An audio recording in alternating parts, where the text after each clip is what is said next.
Le débat sur un éventuel changement ou modification de la Constitution est présentement d'actualité en RDC. Les Congolais se réveillent au sein de toutes les déclarations des partis politiques de tous bords confondus. Le Congolais moyen ne comprend pas ce que c'est la modification ou encore le changement de la Constitution. Congo State, toujours dans son esprit d'informer, de former, mais aussi d'apporter l'information en temps réel aux Congolais, s'est donc permis d'organiser un débat sur l'éventuelle modification ou le changement de la Constitution. Et pour cela, nous recevons sur ce plateau un Congolais de la diaspora vivant dans l'État du Missouri et précisément dans la ville de Saint-Louis. Alors, je veux, sans plus tarder, tendre le micro à notre invité de ce soir qui va se présenter et donner son nom à tous ceux qui nous suivent. Oui, je salue tous ceux qui nous suivent à ce net moment et je remercie Congo State de m'avoir donné également cette opportunité de s'exprimer. Je me nomme Jules Ngimbi, je suis Congolais de Kinshasa, je suis ici aux États-Unis, à Saint-Louis, ça fait une année. Mais tout en étant Congolais, je ne peux pas être indifférent à tout ce qui se passe dans notre pays et surtout que je suis politologue, c'est-à-dire je suis licencié en sciences politiques et administratives de l'Université de Kinshasa. Et donc, étant dans la matière, je ne peux pas rester insensible dans tout ce qui se passe dans ces pays-là. Voilà pourquoi je suis devant vous et éventuellement, s'il y a des questions, on peut avancer. Merci. Monsieur le politologue licencié de l'Université de Kinshasa, quel peut être selon vous le sens du débat actuel sur le changement ou la révision de la Constitution? Le débat actuel sur le changement de notre constitution, de notre pays, en fait, il faut rentrer un peu en arrière. Notre pays a reçu son indépendance depuis 1960. Et vous avez suivi, je ne sais pas, aller entrer dans des détails. Et depuis 1960, il y a eu toujours des problèmes. Vous avez ceux qui lisent un peu l'histoire, ils savent que depuis l'époque de Kasavubu, Lumumba, il y a eu toujours des changements. À un moment, il y avait même débat sur cette constitution où Kasavubu avait révoqué Lumumba et Lumumba à son tour référait la même chose auprès du président Kasavubu. Il y a eu la constitution de Louabourg, nous avons évolué jusqu'à aujourd'hui où nous sommes. En fait, la constitution actuelle est l'émanation de tous les belligérants. C'est-à-dire, il y a eu, vous avez suivi, bon, en fait, depuis l'avènement de Mouzé, Laurent Désiré Kabila, il y a eu la guerre un peu partout. L'RCD, le MLC, RCD-ML, RCD-KML, le Mboussa Niamousse et consorts, tous ces problèmes, nous l'avons connu dans notre pays. Et pour ce faire, la communauté internationale nous a rassemblé en fait tous ces belligérants-là pour chercher en fait les voies et moyens pour que la guerre s'arrête dans ces pays-là.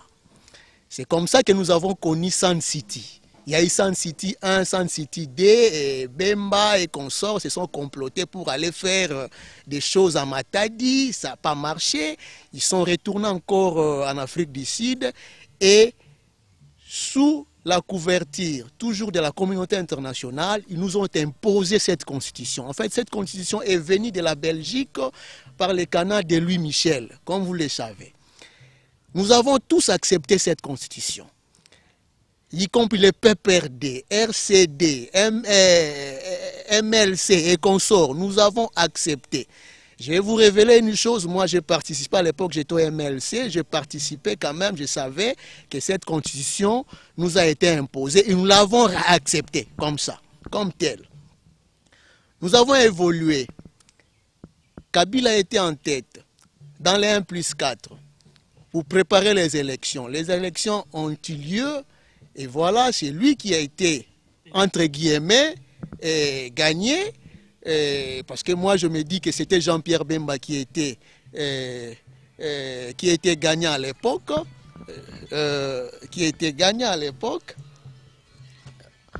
Et voilà, par le biais toujours du fameux Abbé Malou Malou, qui est à la tête toujours actuellement de la CENI, il a tripoté les choses et Kabila a été sorti président de ce pays-là. Jean-Pierre Bemba, intelligent qu'il est, il a accepté d'aller dans l'opposition républicaine. C'était passé comme ça et vous avez suivi ce qui s'était passé. On a attaqué la maison de Jean-Pierre Bemba. Bref, je ne sais pas entrer dans tous ces détails-là. On a évolué. Nous nous sommes dit, bon, nous attendons quand même les futures élections. On arrive en 2011. Nous sommes entrés dans le jeu. On dit, bon, cette fois-ci, nous devons quand même multiplier les stratégies pour faire partir ces messieurs. Les élections ont eu lieu et finalement, Ngoï Mulunda est arrivé. Vous avez suivi comment est-ce que s'est organisé ces élections au niveau de Kinshasa. Moi, j'étais là à l'époque, je n'étais pas encore ici aux États-Unis, mais nous avons tous suivi. Nous avons vu même le bulletin de vote éparpillé à la Fikine, sous la pluie, et bref, toujours c'est Kabila qui a gagné. Excusez-moi, là vous êtes en train de nous refaire un peu le récapitulatif, en fin de compte des événements politiques qu'il y a eu depuis l'accession au pouvoir du président Kabila avec tout ce qu'il y a eu, 1+4, machin. Mais quel est à votre sens le but? Y a-t-il le lieu que l'on parle ici de changement de constitution? Est-ce que le débat a lieu d'y être? Parce que nous savions tous qu'on ne peut pas changer les jeux au milieu d'un match. Nous sommes en train de jouer un match et tout d'un coup, l'arbitre décide ou une équipe décide de changer les règles du jeu. Pensez-vous qu'il y a lieu de parler de changement constitutionnel ou de parler de révision constitutionnelle si révision il y a? Oui, excusez-moi de vous dire ça parce qu'on ne peut pas échapper à l'histoire de notre pays. Parce que si nous parlons de la Constitution aujourd'hui, on doit savoir d'abord d'où on vient. Et voilà pourquoi je vous ai relaté un peu cette histoire politique de notre pays jusqu'à nos jours. Mais pour répondre à votre question, je dirais même qu'il n'y a pas de débat. Il n'y a pas de débat pourquoi? Vous venez de le dire tantôt là, qu'on ne peut pas changer la règle du jeu en plein match. La constitution de notre pays est révisable. Là, on n'en disconvient pas. Cette constitution est révisable. Mais il y a quand même des articles intangibles qu'on ne peut pas toucher. Comme quel article d'ailleurs? Nous parlons de l'article 220. Que dit cet article 220? Cet article 220 se résume tout simplement à la limitation du mandat du chef de l'État. C'est-à-dire, vous avez un mandat renouvelable une fois. C'est ce qu'a fait Kabila. Kabila a fait ses 2 mandats et maintenant, actuellement, nous sommes arrivés au moment où il doit partir. Qu'est-ce qui se passe? Dans notre pays, nous connaissons toujours des gens. En fait, ça, c'est le problème de nous Africains. En Afrique, nous connaissons toujours ce genre de problèmes. Quand vous avez le pouvoir, vous faites les manœuvres pendant que vous êtes encore là et vous arrivez à la fin, vous cherchez à tripoter pour y rester. Mais nous, peuple congolais, aujourd'hui, nous disons, on en a marre. Kabila doit partir. Kabila dégage. Kabila doit partir. Nous sommes réalistes. Moi, je suis politologue. Je me situe au fait. Je me dis, les faits sont petits. Nous sommes là. Le droit est là. Kabila actuellement est président de ces pays-là.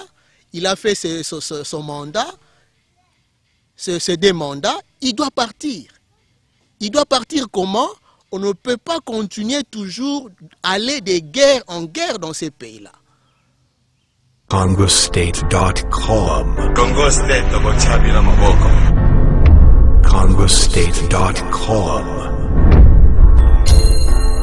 Le même peuple, disais-je tout à l'heure, est pris en otage aussi bien par le PPRD, parti au pouvoir, que par l'opposition, qui estime que le peuple a donné mandat au président de la République et que ce même président de la République a commencé un travail qui n'a pas fini et qu'il va falloir que le peuple se décide pour donner encore une possibilité à ce dernier, par voie de référendum, de continuer l'œuvre qu'il a commencée. Et de l'autre côté, l'opposition pense que le peuple a voté la Constitution, la Constitution étant la norme fondamentale ou principale qui régit le fonctionnement de l'État et de toutes les institutions de la nation, ne peut pas faire l'objet de changements ou encore de modifications.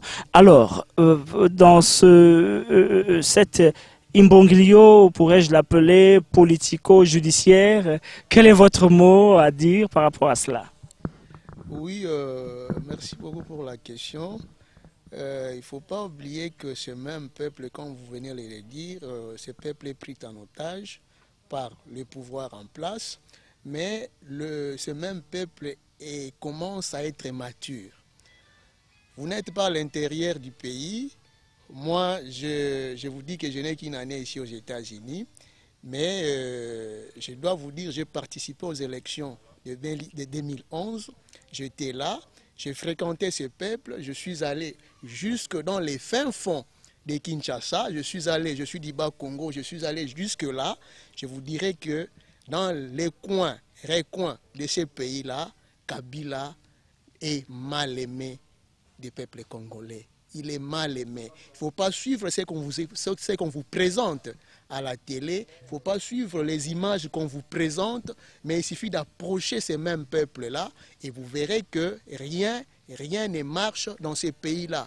On nous parle de 5 chantiers. Aujourd'hui, c'est la révolution de la modernité. Mais allez sur place, allez sur les fins fonds de notre pays. Moi, je suis du Bas-Congo. Quand vous arrivez à Kisantu, de Kisantu jusque chez moi, dans mon village, vous verrez qu'il n'y a pas de route. Mais à Kinshasa, on est en train d'embellir les routes. Et avec ça, c'est sur quel fond on nous parle de l'hôpital cinquantenaire? Avec quel argent? Aller au budget, demander ce qu'on a fait sortir de là. Hein? Vous avez déjà vu un split qui coûte 25 000 $? 25 000 $. Et ça, c'est la révolution de la modernité. Je vous dis, mon frère, on en a marre. Le peuple congolais en a assez. Vous allez voir, 2016, s'il n'y aura pas des élections en 2016, ce même peuple qui était sorti le 2 février, pendant la marche des chrétiens, ce même peuple-là, c'était le 16 février, je crois.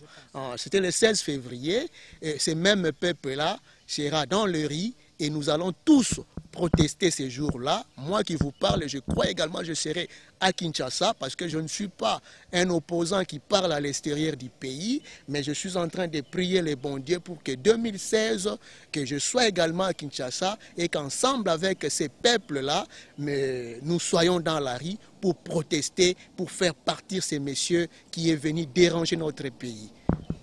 Que pensez-vous va se passer si le pouvoir passait en force la révision de la Constitution ou encore le changement de la Constitution? Et vous, en tant que politologue, quelle est votre prévision par rapport à tout ce changement possible? Nous savons qu'il y a mille façons de procéder au pouvoir. Et nous savons également qu'il y a 1000 façons également de faire chasser quelqu'un qui est au pouvoir. Vous avez suivi ce qui s'était passé en Égypte, vous avez suivi ce qui s'était passé en Tunisie, c'est la population. Et actuellement, pas plus tard que, je crois, un ou 2 mois, c'était en Europe. Vous avez suivi. Les peuples, la population congolaise, je vous ai dit, est devenue mature. Et c'est une bombe à retardement. On ne sait pas. Ce pouvoir en place ne sait pas ce qui va se passer demain. Kabila, c'est un parvenu, c'est un monsieur qui est venu, qu'on nous a imposé. On a compris maintenant le jeu et c'est maintenant ou jamais. C'est maintenant ou jamais, peuple du Congo. Vous avez entendu les mots de notre invité d'aujourd'hui qui a bien voulu nous donner son point de vue sur le changement constitutionnel. Il est politologue sorti tout droit de l'université de Kinshasa. Merci d'avoir accepté notre invitation. Un mot de fin. Je remercie Congo State. Je suis dispo. Je crois dans vos prochaines émissions, je ne manquerai pas de faire partie. La démocratie, c'est le pouvoir du peuple par le peuple. Le peuple congolais est donc aujourd'hui à la croisée des chemins. Il lui appartient de décider de qui le dirigera demain, de qui sera président du Congo, mais aussi de ce qui doit se faire ou ne doit pas se faire. Changement de constitution, révision de constitution, il appartient au peuple congolais de décider. On se retrouve très prochainement sur un autre plateau de Congo State pour débattre de la révision ou du changement de la constitution. Merci et à très bientôt. Guy Massanzamba Boulingi depuis Sainte-Louise, Missouri. Merci. Ciao, ciao.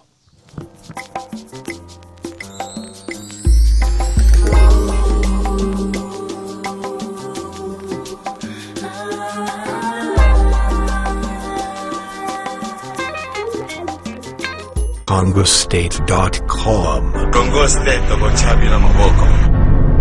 CongoState.com.